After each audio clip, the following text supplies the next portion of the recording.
Hello, all. My name is Noah Dunn, and I am very excited to be sharing this audio exclusive with West Trade Review of my essay Herbes de Provence.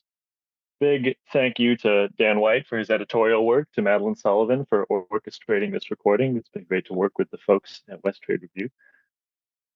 There's no need to talk a lot before reading the piece, simply to say that this was a story that had been marinating for a long time. When I finally sat down to write it, it was the last essay that I wrote in college. It came out of a creative nonfiction workshop course called the Nature Essay. And the only important piece of context that I want to share before reading this is that I wrote this at the same time that I was writing my senior thesis in environmental humanities, which dealt a lot with the significance of embodiment. Why does it matter that we exist in a material, physical, not just body, but brain as well? And how does that translate to our consciousness, to our cognition, and most importantly for this essay, to our memory, our memories, especially those significant ones which we revisit time and again as the ones I share in this essay. So, my last disclaimer: I do not speak French. I apologize to any listeners who do. I will do my best. And with that said, here we go. Herbes de Provence. Two concentric circles make the village, one round road nested inside another. Rue du Nord, broad and carefree, marks the edge of town, flirting with the sunflower fields and copses of olive off the side. Rue du Chateau is narrow and shaded. It runs close pressed between the rows of old stone houses, which seem to grow at odd angles against one another, like a mouth too full with crooked teeth. In the center of town is the chateau itself, dusty now, tired. Green things grow in its pockmarked walls, from the street all the way up the tower. The upper patio is level with my bedroom window. It is lost in a potted jungle of herbs and strewn with half-broken furniture in garish plastic colors. These colors, I think, must agitate the unquiet spirit of the woman who was hanged from the tower window 500 years ago. That window is broken now. Its wooden shutters, meant to hold strong in winter against the wailing winds, hang slack-jawed and heavy, paint beaten from them. I wonder if she smells them too, the herbs below her feet, the rosemary and resinous marjoram and the lavender, that little flower that is the same color as my shutters. When the night weather is fine, as it often is here, I throw them open. The sun echoes in the old stones, and on the warm breeze that tiptoes down the Rue du Château, I smell them. Alpes de Provence. We arrive here in the south of France at the end of June. When the sun is at its most dour, the 500 villagers of Agremont store themselves away in their dark stone rooms, like the cloudy wine they will press come fall. They have done this in these same rooms for centuries. And so when four Americans move into the old silk mill at 6 Rue du Château, the house with the purple shutters, the town takes no notice. My mother brought us here. She lived in Aix-en-Provence a year in college and is fluent in French. Long before they had my older brother, my parents talked of raising children abroad for a while, for the experience, and started putting away the money. Next thing we knew, Hunter was about to start high school, and I was soon to turn 12. Never. Dad works from home, and so that year, home became the sit-in. That name itself is Celtic in origin, and the Irish half of me likes that. Go back far enough and you'll find relatives. At first, though, I don't know where the Cevennes is. We're in France. This much I've deduced from the months of preparation. I know it's hot, but this doesn't immediately tell me I'm in the southeastern part of the country. My knowledge of the place is a child's knowledge. I know where the irrigation ditch is shallow enough to be crossed on a bicycle, and which yards are safe to retrieve wayward frisbees from. But I'm bookish, too. I read somewhere about Hannibal, and a dotted line on a map shows me the footprints of his African elephants on the impossible march to Rome, north through Spain, over the spine of the Pyrenees and into France, bending eastward around the Mediterranean at the Gulf of Lion, and here, scarcely 50 miles inland from the coast, where I am sitting and poring over this map. My neighbor's ancestors perhaps guided the Carthaginian army across the Rhone River and over the ice-bound Alps. Some maybe even witnessed Hannibal defeat Scipio on the banks of the Trebia.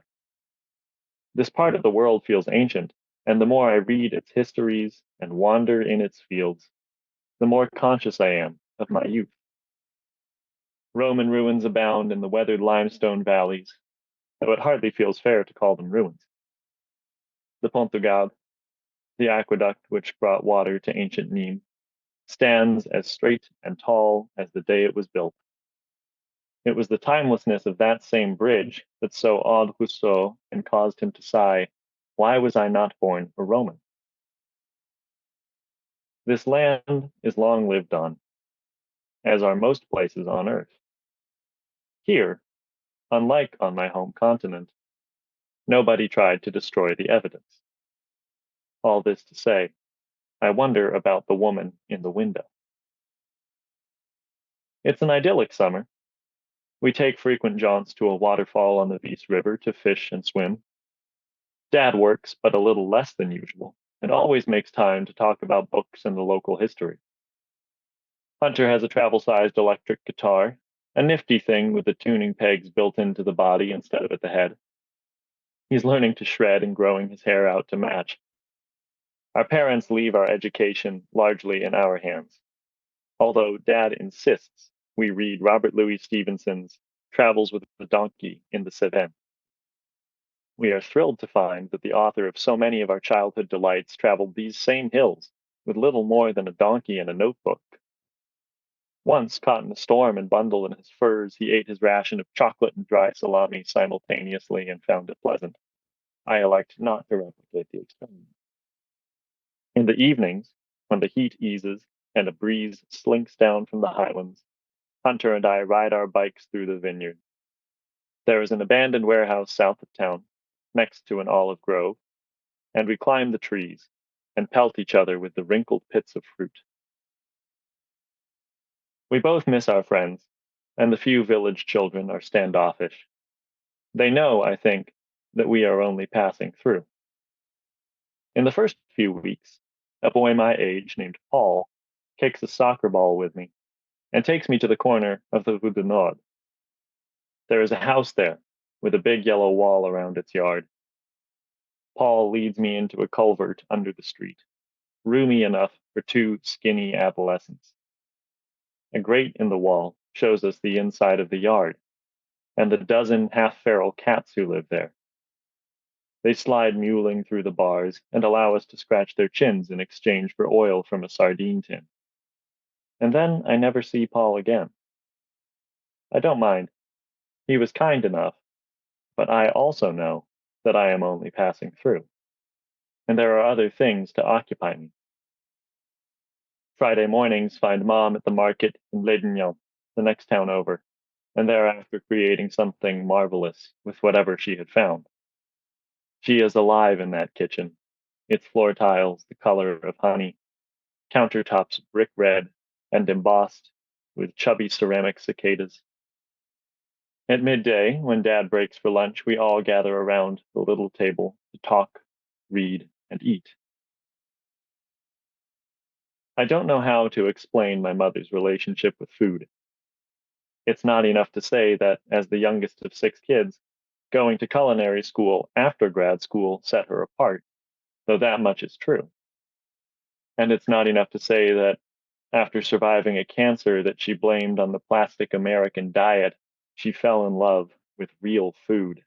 The whole slow urgency of it, the dirt and bugs, the turning seasons and black fingernails, so much so that she made a business out of it. Though that, too, is true. Once, I wondered if it didn't have something to do with me and Hunter. If this whip-smart woman who paused her professional life to raise us, didn't decide she might as well make the most of the room she found herself in. But to credit something so insidiously mundane for my mother's gift and passion would cheapen them.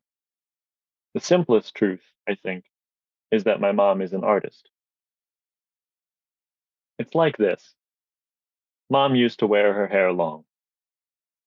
I was 5 when the chemo tried to take it, one greedy fistful at a time, but Mom sat down on a wooden stool and had Dad buzz her bald. I asked Dad to shave my head later that week, and to this day, Mom wears her hair short because she likes it that way. So the world gives you things. Sometimes a gift, sometimes cancer, or both. And you take the harvest of the season and find a way to make it palatable, even wonderful, because that is the gift you give back to the world. And at the end of that French summer, as I first feel fall nip the air, I too begin to fall in love with food. I start each day the same, up around 6, down to the kitchen, where Dad is just putting on the coffee. Mom will have been up for an hour or more, reading yesterday's newspaper, and she will read aloud to us the stories that interest her, as though we can understand them. Hunter, being 14, sleeps in. Mom will hand me a few euro to buy the day's baguettes and a newspaper. As I step out the front door onto the Rue de Chateau, I smell the neighbor's morning cigarette wafting down from the patio.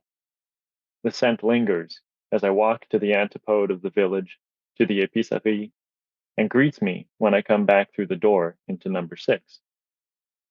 Dad lets me have a cup of coffee, we eat, and I get out a book. A book.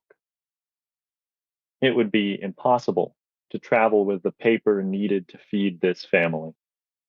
We use clever little e-readers the size of a dime novel, Alexandria in my pocket.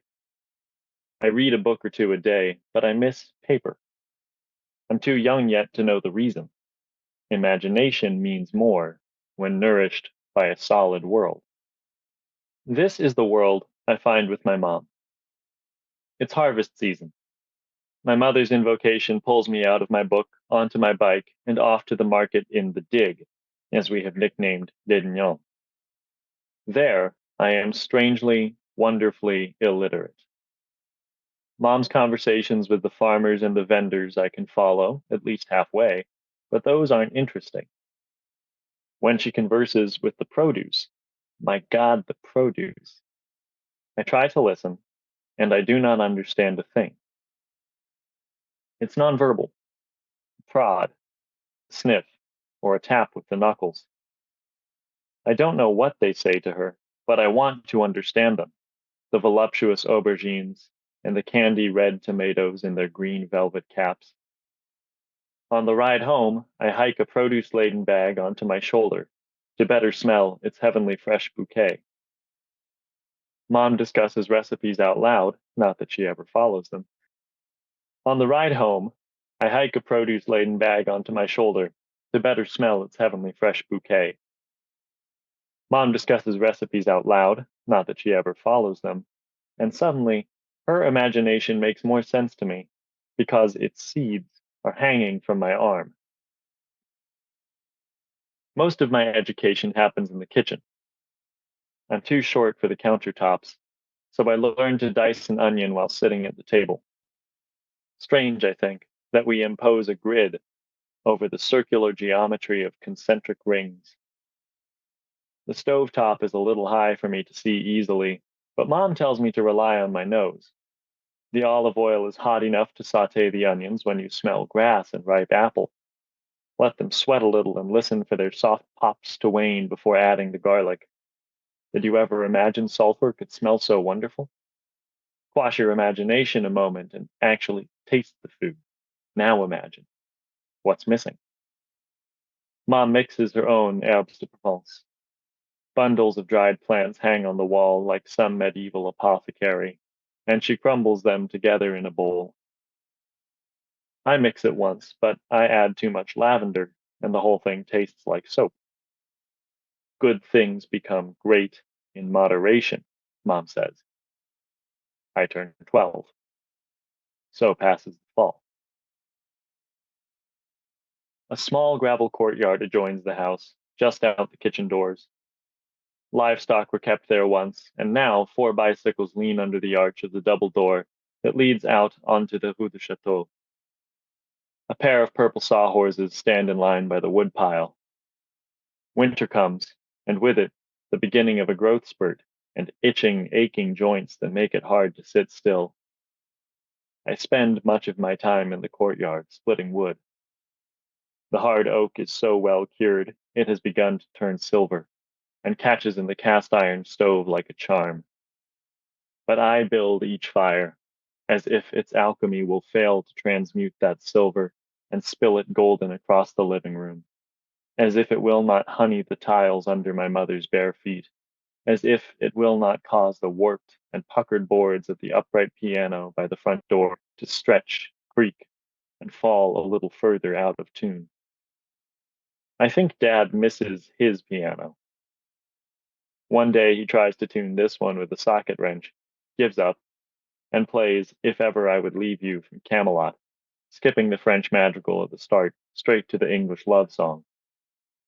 In the kitchen, on the other side of the humming house, Mom knows he is singing to her. It's a wonderful thing to know that your parents are very much in love.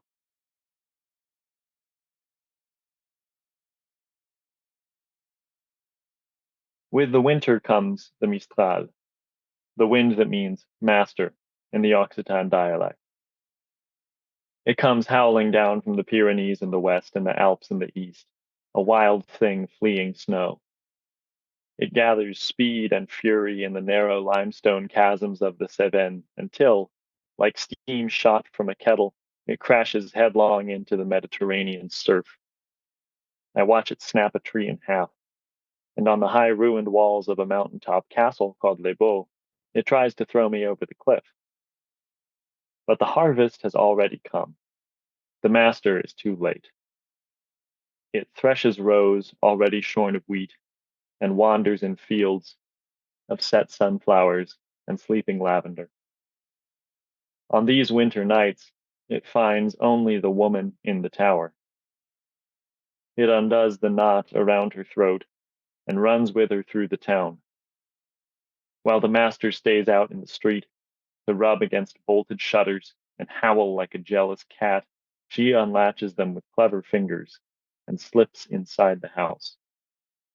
She sits at the piano, her foot on the sustain pedal, to lift the dampers from the strings and fill its chest with the echo of taut steel.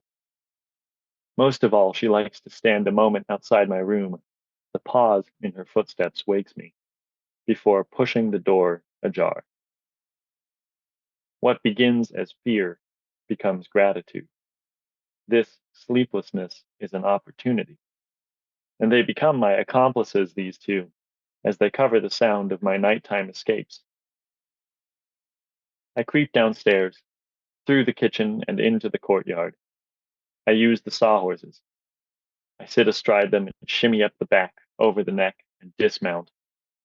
My feet touch the traitorously loud gravel only once as I ease open the door, lift my bike, and slip into the midnight street, stopping a moment to look up at the broken tower.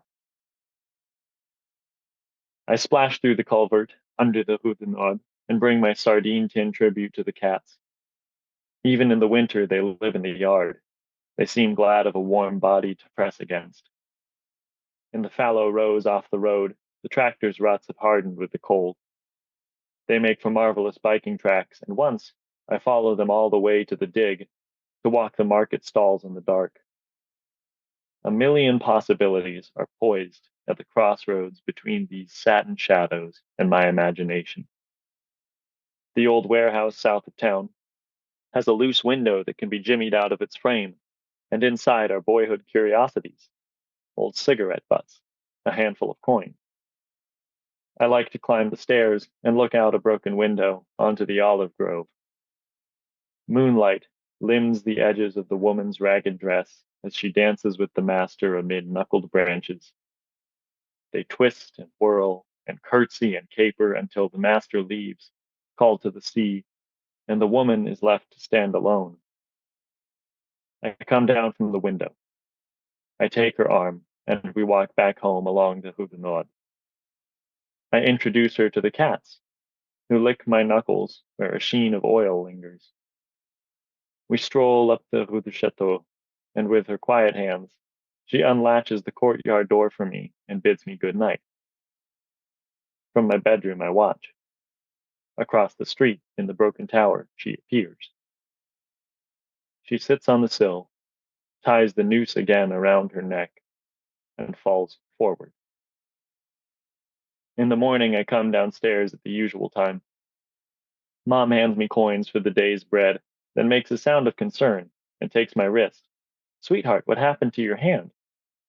She examines my knuckles and finds them undamaged, but tracks of dried blood run where, last night, coarse pink tongues had rasped. I stop bringing cans to the culvert. December readies for its departure, as do we. In our last week in France, we go to our landlord's house for dinner. The Nolders, Caroline and David, are British expats. They have an acoustic guitar that Hunter brings to life. I had helped Mom make some appetizers, and Caroline is rather excited by this. She discusses the markets with Mom, while David pours champagne and, being British, hands me a glass without asking my parents. I'm deciding I quite like champagne when Caroline asks the question. So, have you noticed the ghost? She's perfectly credulous, and Dad, I can tell, is fighting the urge to say something impolite. I keep my mouth shut. Mom furrows her brows. What do you mean? This is when I learned that a woman was hanged from the tower. This is when I assign motive to memory and make it something more than wind. Caroline swears that the lord of the chateau ordered it, that his descendants still live there, and I think of the unseen neighbor on the patio and the tar-smelling smoke which hung over the potted herbs. If Cicely the Chateau is haunted, Dad asks, why haven't the Nolders sold it?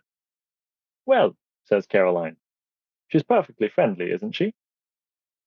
David hands her champagne, and she raises the flute. Happy Christmas, everyone. Dad's chuckling on the drive back to the house. Ghosts. None of us believe in them, really, but Mom tells us then that she'd always notice things. That in the dawn hours, with nobody else awake, she'd sit at the kitchen table and read the paper and hear something. Feel a breeze, maybe, that had no place indoors. A breath that rustled the herbs over the stove and prized open doors. I say nothing. The woman kept my secret, and I will keep hers. That house is older than the US, says Dad. The wind gets through. And he's right, of course. But this is how the mind works, and this is how time works. This is how you take the world outside your head and remake it inside, in the cool vaulted rooms, away from the sun and the wind. You pull the bung from the barrel, you dip the thief in the wine of your memory, and you taste to see if it is ready. You hope that in doing so you don't change anything, but it's hard to know if you have. It doesn't happen in a straight line, any more than growing up. And borders, like those between the solid and the spectral, will crumble like a dried flower. I'm on the ground under the chateau, before there was a chateau. A man looks down at me from a high horse, a man with conqueror's eyes. Legions mass behind him, and the largest creatures I have ever seen, gray titans, slip from the world of spirits and gods. We do not share a tongue, he and I, but all solid things share language. I will guide you across the river, General. I will guide you over the mountains that birth the wind. To be is impossible, General, so let us do the impossible. First, we will share food. Feed your army on the fruits and flowers of the Cevennes, and then I will guide you to Rome.